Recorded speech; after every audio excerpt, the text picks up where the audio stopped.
essentially condensed evolution.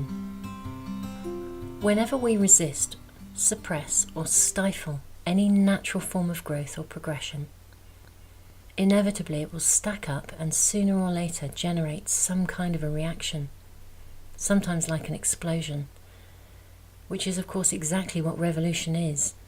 It's when change tries to happen very, very quickly, sometimes too quickly. Evolution is trying to catch up with itself. Something's been out of balance. Something's not okay. We usually think about revolution in the context of cultural, social and political reform and upheaval. We think about it as something external. But revolution can also take place internally. And I guarantee that whether we're talking about an internal revolution or an external revolution, it will be emotionally driven and fueled by highly charged emotional energy. Revolution is a response to a situation or a process where either a collective group of people or an individual person or an event or a situation has been stifled, inhibited, or forcibly held back. Eventually, sooner or later, something will give. Human beings are naturally highly tuned emotionally, or at least that's how we start. And we're designed to grow. From the moment of our conception, we're in a continual state of growth, a process of natural evolution. And we're designed to grow, not only in our mind and in our body, but also emotionally. We're 100% relational and in a continual state of relationship. Our emotions are always online, giving us a continual flow of information that shapes us and fuels us. At a very core level of experience, however logical we may think we are, our emotions are entwined into every aspect of our being, including our physical experience. We only have to look at a newborn baby to see this. A tiny baby will let you know in no uncertain terms how they're feeling. If they're happy and they're content, we really know about it. And if they're unhappy, we really know about it. They physically demonstrate to us exactly what they're feeling. They're not experiencing life through their mind or through their thoughts, but through physical and emotional experience entwined. This relationship between physical and emotional experience continues throughout our lives. Our emotions are always informing us and directing us. As we get older, we learn to interpret the way that we feel, and we learn to channel our emotional energy in ways that are acceptable, or indeed required, within the tribe and the culture that we're living in.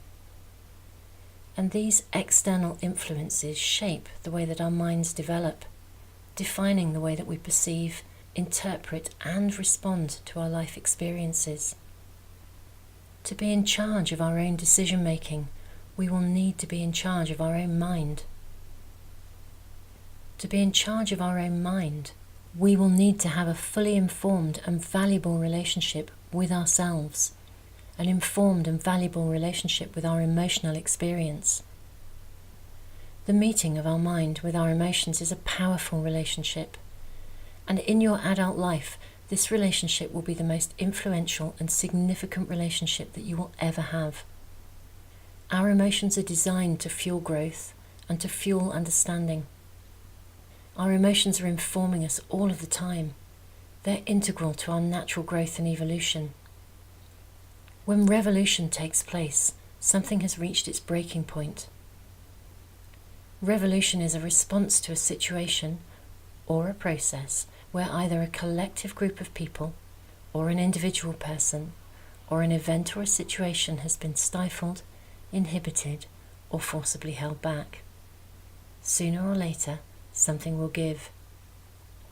If we learn to suppress, to deny, to hide, stifle, or indeed misdirect our emotions, then we stifle our natural evolutionary growth, and eventually, sooner or later, something will give. When internal revolution takes place, the relationship between our mind and our emotions breaks down. We become reactive rather than responsive.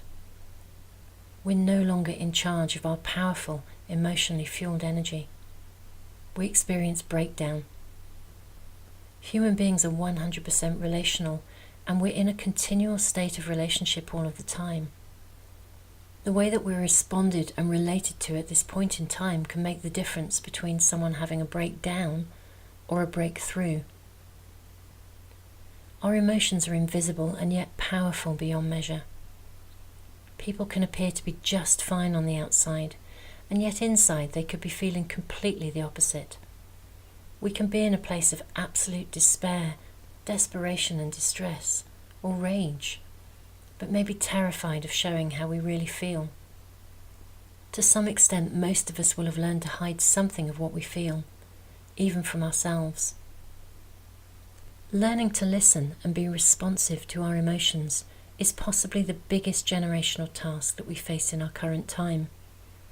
It is both a challenge and an extraordinary opportunity. The potential consequences are massive. We live in the shadow of revolutionary action and emotionally charged reaction. We live in the shadow of emotional confusion and trauma, and we can see it being reenacted all around us in both large and small scale events, in social and cultural attitudes, and in the actions of individuals. The honesty and congruence of our relationship with ourselves will determine the shape of our adult lives, and the shape and the direction of our actions, and therefore the shape of the world that we live in. Change will always start from within. Thank you and take care. This is copyrighted material 2014. Jenny Burgess, The A to Z of Emotional Health. All rights reserved.